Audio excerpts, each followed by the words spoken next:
This is a demonstration video for how to paint grassy areas. What you will need for this is your paint trays of different colors.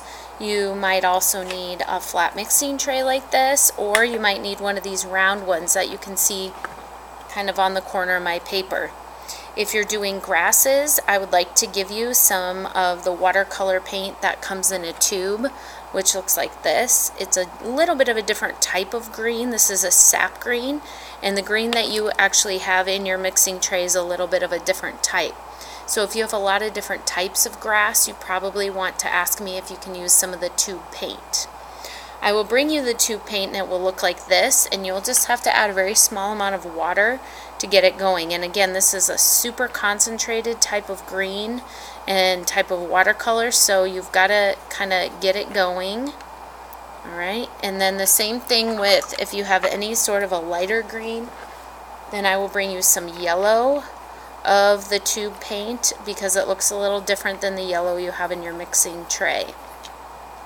So at this time I have my picture, I have a base coat filled in for the bottom of my grass, and I've got my little teeny detail brush which has a really good point on it. You'll also want some paper towel for drying off your brush, because the key to having really good realistic looking grassy areas is barely any water and individual brush strokes. And we put the base coat down so that we won't have quite as much to fill in. Otherwise, if you had the white paper underneath it, you're going to have to fill in every single one. So first thing I'm going to do is look at my paper and kind of identify what types of shades of green I'm going to need to mix. So here I can see kind of a white with green. Here I can see yellow with brown, maybe even. I can see some green with brown, green with yellow, green with blue in this area. So I know that I'm going to need all of those different colors. So my mixing tray is off to the side here. So I'm going to start to kind of mix up some of those colors. So I already have some of the green going in this round tray, so I'm going to put it in a little individual spot here, and that's going to be just one of the colors I use. Because it comes straight out of the tube, it'll be a good color to actually use right directly from the tube. I'm going to also take a little yellow and put some on the edge. So I'm working over on the right side of my page here.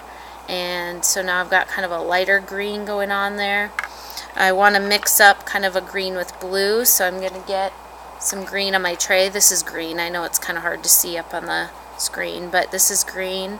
And I barely have any water. I want it to be pretty strong. And I'm going to put a little bit of brown with that, so I can kind of work my way off of that. Okay. So now I'm ready to get started, and I'm going to work on this area of my grass, which is right in here. So I'm going to kind of start at the bottom, and this is a dark green, and I'm going to just move my brush up. And you don't push hard, because then you get something like this, and you don't want that. So I'm just going to kind of drag my brush up carefully, paying attention to where I'm going and the size. And you'll notice this grassy area is not all right in a row. It's not perfectly lined up, because that's not how grass really is. It's kind of going in different directions. If it doesn't look exactly like my paper, that's perfectly fine, but I want to get it fairly close as I can.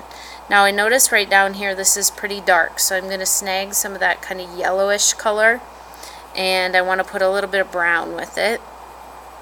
And the bottom of this grassy area is what I'm kind of filling in and kind of pulling it up as I'm working on this.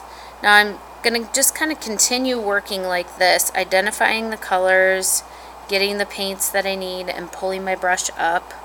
Pay attention to the size. As you go farther away, it's obviously going to get really teeny, so then you might just be more kind of using your brush to put in more of just like a textured area. As you get way down at the bottom of your page up close, those are going to be longer blades of grass.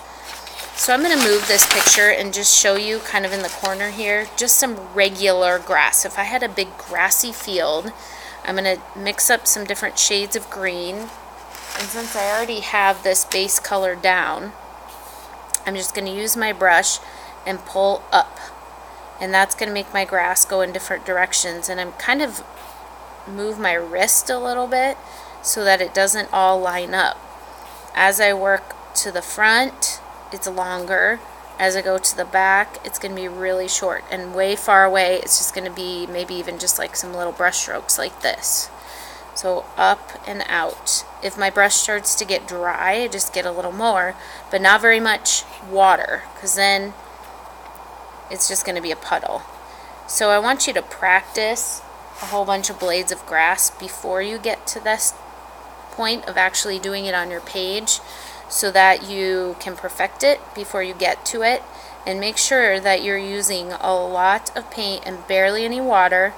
If you need some other kinds of green and you can't seem to make it, let me know and I'll give you some tubes of paint. Alright, good luck.